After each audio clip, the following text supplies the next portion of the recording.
Hello friends, Technique Malayalam വീണ്ടും സ്വാഗതം. ഇന്ന് നമ്മൾ മറ്റൊരു അൺബോക്സിംഗ് ആയിട്ടാണ് വന്നിരിക്കുന്നത്. ഇത്തവണ നമ്മുടെ കയ്യിലുള്ളത് ഓപ്പോന്റെ ഒരു പുതിയ എഫ് സീരീസ് ഡിവൈസ് ആണ്.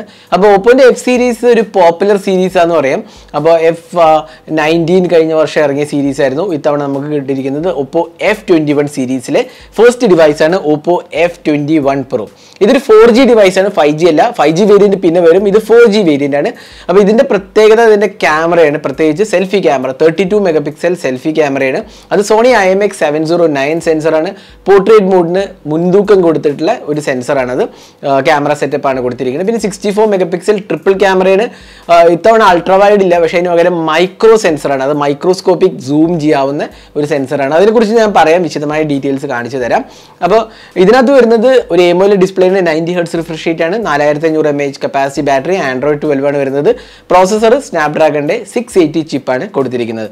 അപ്പോൾ ഇതിന്റെ ഒരു അൺബോക്സിംഗ് നമുക്ക് ചെയ്യാം. അൺബോക്സിംഗ് ചെയ്യുമ്പോൾ നമ്മൾ ബാക്കിയുള്ള വിശേഷങ്ങളും ക്യാമറ സാമ്പിൾസും അതിൻ്റെ സോഫ്റ്റ്വെയർ ഫീച്ചേഴ്സും എല്ലാം തന്നെ നമ്മൾ പറയുന്നതാണ്. അപ്പോൾ അൺബോക്സിംഗ് തുടങ്ങുന്നതിന് മുമ്പായിട്ട് ഈ ചാനൽ ആദ്യമായിട്ടാണെങ്കിൽ ആ സബ്സ്ക്രൈബ് ബട്ടൺ ഒന്ന് പ്രസ് ചെയ്യുക. അതേപോലെ തന്നെ ബെൽ ഐക്കോൺ ക്ലിക്ക് ചെയ്യുമ്പോൾ നിങ്ങൾക്ക് എല്ലാ വീഡിയോസിൻ്റെയും നോട്ടിഫിക്കേഷൻ കൂടെ ലഭിക്കുന്നതാണ്. അപ്പോൾ നമുക്ക് Oppo F21 Proൻ്റെ അൺബോക്സിങ്ങിലേക്ക് കിടക്കാം. അപ്പോൾ ഇതാണ് Oppo F21 Proൻ്റെ ബോക്സ് പാക്കേജ്. അപ്പോൾ ബോക്സിൻ്റെ പുറകിൽ നമുക്ക് കാണാം ultra sensing selfie camera, Sony IMX 709 സെൻസറാണ്, 33 what super VOOC charging ആണ്, റാം എക്സ്പാൻഷൻ ഫീച്ചർ ഉണ്ട്. ഇതിനകത്ത് 8GB റാം ആണ് വരുന്നത്. ഒരു വേരിയൻ്റേ ഉള്ളൂ, 8+128 ഉള്ളൂ. പിന്നെ ബൊക്കെ ഫ്ലെയർ പോർട്രേറ്റ് ഓപ്ഷൻ ഉണ്ട്, 4500 mAh capacity battery. Micro lens എന്ന് പറയുന്നൊരു ഫീച്ചറുണ്ട്. ആ മൈക്രോസ്കോപ്പിക് ലെൻസാണ് ഉദ്ദേശിക്കുന്നത്. ഞാനതിനെക്കുറിച്ച് വിശദമായി പറയാം. സാർ വാല്യൂ 1.19 ആണ്, ഹെഡ് സാറ്. ബോഡി സാറ് 1.14 ആണ്. 11 വോൾട്ട് 3 ആംപിയർ 33 വാട്ട് ചാർജിങ് ആണ് കൊടുത്തിരിക്കുന്നത്. മെയ്ഡ് ഇൻ ഇന്ത്യ പ്രൊഡക്റ്റ് ആണ് എഴുതിയിരിക്കുന്നത്. അപ്പോൾ നമുക്ക് ബോക്സ് ഒന്ന് തുറക്കാം. അപ്പോൾ ബോക്സ് തുറക്കുമ്പോൾ തന്നെ നമുക്ക് മെയിനായിട്ടുള്ള ഇതിലേക്ക് കയറാം. അപ്പോൾ ഇവിടെ നമുക്ക് കിട്ടുന്നത് ഒരു ബോക്സാണ്. ഇതിനകത്ത് എന്താണെന്ന് നോക്കാം. ഇതിനകത്തൊരു കേസാണ് കൊടുത്തിരിക്കുന്നത്, ഒരു TPU കേസാണ്. കണ്ടില്ലേ, സൈഡിലൊരു ഫ്രോസ്റ്റഡ് ഫിനിഷാണ് TPU കേസിന് കൊടുത്തിരിക്കുന്നത്. ഇവിടെ നമുക്ക് പവർ ബട്ടനും ക്യാമറ യൂണിറ്റിനും കട്ട് കാണാം. അതേപോലെ നമുക്കിവിടെ ഒരു ക്വിക്ക് സ്റ്റാർട്ട് ഗൈഡ് കാണാം. ട്രിപ്പിൾ സ്ലോട്ടാണ് കൊടുത്തിരിക്കുന്നത്. SD card dedicated option included ആണ്. സാർ വാല്യൂ ഞാൻ നേരത്തെ പറഞ്ഞു. ഇത് 4G ഡിവൈസാണ്. ഒരു സിം ഇജക്റ്റ് പിന്നും കാണാം. ഇനി നമുക്ക് ഡിവൈസ് എടുക്കാം. അപ്പോൾ നമുക്ക് ഡിവൈസ് ഒന്ന് പുറത്തേക്ക് എടുക്കാം. അപ്പോൾ ഞാൻ മാറ്റി വെക്കാം. ഇത് 2 കളറിലാണ് അവൈലബിൾ ആവുന്നത്, ഒരു സൺസെറ്റ് ഓറഞ്ചും മിസ്റ്റിക് ബ്ലാക്കും.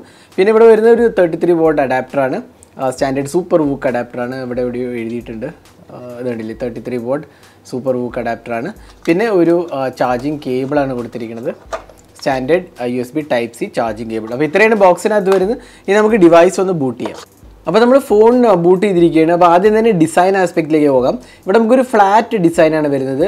വോളിയം കീസ് കാണാം, പിന്നെ സിം ട്രെയിൻ കാണാം ലെഫ്റ്റ് സൈഡിൽ. ഞാൻ നേരത്തെ പറഞ്ഞ പോലെ dedicated SD card slot included ആണ്. പവർ ബട്ടൺ കാണാം. പിന്നെ നമുക്ക് മുകൾ ഭാഗത്ത് ഓപ്പണിംഗ് സ്ലോട്ട്സ് ഒന്നും തന്നെ ഇല്ല. താഴത്ത് ഒരു 3.5mm ഓഡിയോ ജാക്കിൻ്റെ USB Type-C പോർട്ട് ഉണ്ട്, സ്പീക്കർ യൂണിറ്റും ഇൻക്ലൂഡഡ് ആണ്. പിന്നെ ബാക്ക് പാനലാണെങ്കിൽ നമുക്ക് ക്യാമറയാണ് വരുന്നത്. ഒരു ട്രിപ്പിൾ ക്യാമറ സെറ്റപ്പാണ്, 64 മെഗാപിക്സൽ ക്യാമറയാണ്. പിന്നെ ഒരു മൈക്രോ ലെൻസും ഒരു ഡെപ്ത് സെൻസറുമാണ് വരുന്നത്. പിന്നെ ഓപ്പോയുടെ ബ്രാൻഡിങ് കാണാം. ഇത് മിസ്റ്റിക് ബ്ലാക്ക് എന്ന് പറഞ്ഞ കളറാണ് നമുക്ക് കിട്ടിയിരിക്കുന്നത്. 2 കളേഴ്സിലാണ് അവൈലബിൾ ആകുന്നത്. ഒന്ന് ഓറഞ്ച് കളറാണ്, അതൊരു ഫൈബർ ഗ്ലാസ് മെറ്റീരിയലാണ്. ഇതിൽ ആക്ച്വലി TPU കേസാണ്, പോളികാർബണേറ്റ് മെറ്റീരിയലാണ് കൊടുത്തിരിക്കുന്നത്. അപ്പോൾ നമുക്ക് ഇനി ഡിസ്പ്ലേ കുറിച്ച് പറയാം. ഇതിനകത്ത് വരുന്നത് ഒരു ഫുൾ HD റെസൊല്യൂഷൻ ഡിസ്പ്ലേ ആണ്. ഇതൊരു AMOLED ഡിസ്പ്ലേ ആണ്, 6.4 ഇഞ്ചസ് AMOLED ഡിസ്പ്ലേ ആണ് വരുന്നത്. 90 Hz റിഫ്രഷ് റേറ്റ് ആണ് കൊടുത്തിരിക്കുന്നത്. അപ്പോൾ AMOLED ഡിസ്പ്ലേ ആയതുകൊണ്ട് തന്നെ അത്യാവശ്യം നല്ല കളേഴ്സും പിന്നെ 90 Hz റിഫ്രഷ് റേറ്റ് ഉണ്ടായതുകൊണ്ട് നല്ല സ്മൂത്ത് എക്സ്പീരിയൻസ് ആണ് വരുന്നത്. പക്ഷേ ഈ പ്രൈസ് സെഗ്മെൻറ്റിൽ നമ്മൾ ഒരുപാട് 120 Hz AMOLED ഡിസ്പ്ലേ കണ്ടിട്ടുണ്ട്. അപ്പോൾ അത് കാരണം ഒരു ഹൈ എൻഡ് സ്പെസിഫിക്കേഷൻ ആണെന്ന് പറയാൻ പറ്റില്ല. ഇതിൻ്റെ പ്രൈസിംഗ് എന്ന് പറഞ്ഞാൽ 22,999 ആണ്. ഈ വില എന്താണെങ്കിലും കുറച്ച് അധികമാണെന്ന് ഞാൻ പറയുള്ളൂ, കാരണം ഈ പ്രൈസ് സെഗ്മെൻറ്റിൽ 120 Hz റിഫ്രഷ് റേറ്റ് നമുക്ക് കാണാൻ സാധിക്കുന്നുണ്ട്. പിന്നെ ഡിസ്പ്ലേ ഞാൻ പറഞ്ഞു, ഡിസ്പ്ലേ ടച്ച് റെസ്പോൺസ് കുഴപ്പമില്ല, അത്യാവശ്യം നല്ല രീതിയിലാണ് ഡിസ്പ്ലേ വന്നിരിക്കുന്നത്. പിന്നെ ഇത് ഓപ്പോ ഗ്ലോ ബാക്ക് എന്നാണ് ഇതിന് പറയുന്നത്. ബാക്കിൻ്റെ മറ്റേതിനകത്ത് നമുക്ക് കിട്ടുന്നത് ഒരു ഫൈബർ ഗ്ലാസ് ഓറഞ്ച് കളറാണ്. ഇനി സോഫ്റ്റ്വെയറിൻ്റെ കാര്യം പറയാം. നമുക്ക് ഇവിടെ കിട്ടുന്നത് ഓപ്പോൻ്റെ കളർ OS ആണ്. അപ്പോൾ എബൌട്ട് ഡിവൈസ് എടുത്താൽ കാണാം. കളർ OS 12 ആണ്, വേർഷൻ 12.1 ആണ്. 8GB റാമും 120GB സ്റ്റോറേജുമാണ് വരുന്നത്. ആൻഡ്രോയിഡ് വേർഷൻ 12 ആണ്. അത് നല്ല ഫീച്ചറാണ്, കാരണം 12 ആണ് വരുന്നത്. പിന്നെ ഇതിൻ്റെ ഒരു പോരായ്മ എന്ന് പറഞ്ഞാൽ ക്വാൾകോമിൻ്റെ സ്നാപ്ഡ്രാഗൺ 680 ചിപ്പാണ് വരുന്നത്. അപ്പോൾ 23,000 രൂപയ്ക്ക് 680 ചിപ്പാണ് വരുന്നത്. അത് ഡെഫിനറ്റ്ലി ഒരു ഡൗൺ സൈഡാണ് ഡിവൈസിൻ്റെ കാര്യം പറയുകയാണെങ്കിൽ. അപ്പോൾ പ്രോസസ്സിങ് എബിലിറ്റീസ് അത്ര ഒരു നല്ലതല്ല. കാരണം നമ്മൾ 10,000 രൂപയ്ക്കും 12,000 രൂപയ്ക്കൊക്കെ കിട്ടുന്ന പ്രോസസ്സറാണ് ഒരു 23,000 രൂപയ്ക്ക് കൊടുത്തിരിക്കുന്നത്. അപ്പോൾ അത് തന്നെ ഒരു പോരായ്മയായിട്ട് പറയാം. പിന്നെ സോഫ്റ്റ്വെയർ കാര്യം നേരത്തെ പറഞ്ഞ പോലെ നമുക്ക് ഫുൾ കളർ OS എക്സ്പീരിയൻസ് കിട്ടുന്നുണ്ട്. പേഴ്സണലൈസേഷനിൽ പോയി കഴിഞ്ഞാൽ നമുക്ക് അഡീഷണൽ ഓപ്ഷൻസ് ഉണ്ട്, കസ്റ്റമൈസ് ചെയ്യാനുള്ള ഓപ്ഷൻസ് ഉണ്ടല്ലേ, വാൾപേപ്പേഴ്സ്, ഫോൺസ്, എഡ്ജ് ലൈറ്റിംഗ്, പിന്നെ ബ്രീത്തിങ് ലൈറ്റ് എന്ന് പറഞ്ഞൊരു ഓപ്ഷൻ ഉണ്ട്. അതായത് നമുക്ക് ഇവിടെ ഈ സർക്കുലർ റിങ്ങിനകത്ത് ഒരു ലൈറ്റാണ് ആക്ച്വലി കൊടുത്തിരിക്കുന്നത്. അതൊരു ഗ്ലോ ചെയ്യുന്ന ലൈറ്റാണ്. അപ്പോൾ അതൊരു ബ്രീത്തിങ് ലൈറ്റ് എന്ന് പറഞ്ഞ ഓപ്ഷൻ നമ്മൾ റെനോ സീരീസിൽ കണ്ട അതേ ഫീച്ചർ ഇവിടെ നമുക്ക് കിട്ടുന്നുണ്ട്.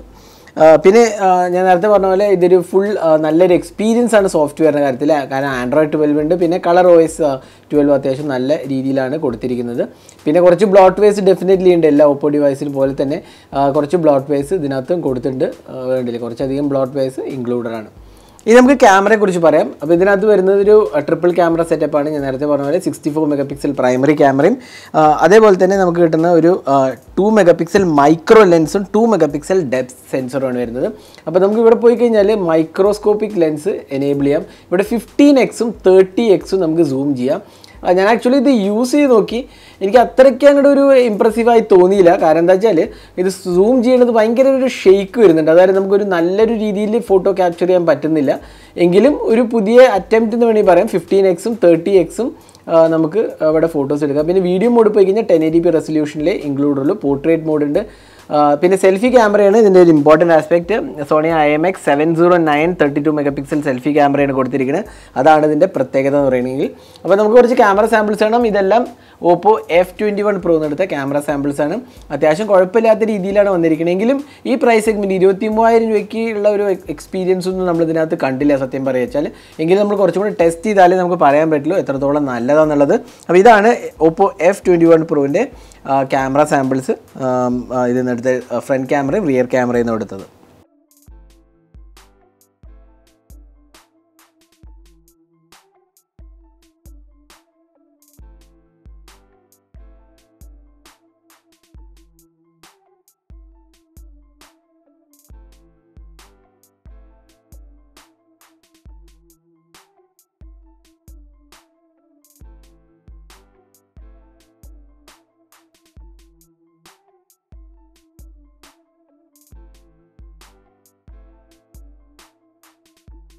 ഇനി ബാറ്ററീൻ്റെ കാര്യം പറയുകയാണെങ്കിൽ ഇവിടെ നമുക്ക് കിട്ടുന്നത് 4500 mAh കപ്പാസിറ്റി ബാറ്ററിയാണ്.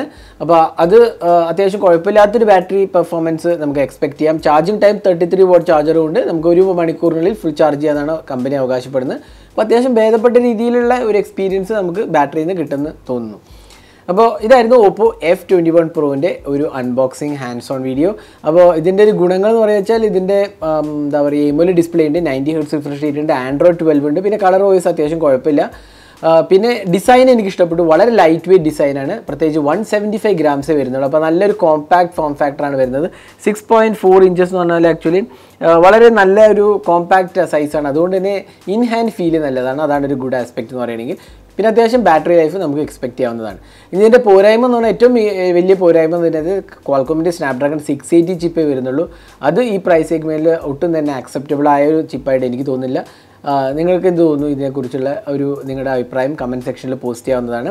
അപ്പോൾ ഇതായിരുന്നു Oppo F21 Proൻ്റെ അൺബോക്സിംഗ് ഹാൻഡ്സ് ഓൺ വീഡിയോ. ഈ വീഡിയോ നിങ്ങൾക്ക് ഇഷ്ടപ്പെടുന്നതായിരിക്കും. കൂടുതൽ വീഡിയോസിനായി ചാനൽ സബ്സ്ക്രൈബ് ചെയ്യുക. സബ്സ്ക്രൈബിനൊപ്പം തന്നെ ബെൽ ഐക്കണോട് ക്ലിക്ക് ചെയ്യുമ്പോൾ നിങ്ങൾക്ക് എല്ലാ വീഡിയോസിൻ്റെയും നോട്ടിഫിക്കേഷൻ ലഭിക്കുന്നതാണ്. അപ്പോൾ thanks for watching. Hope to see in our next video. Have a great day.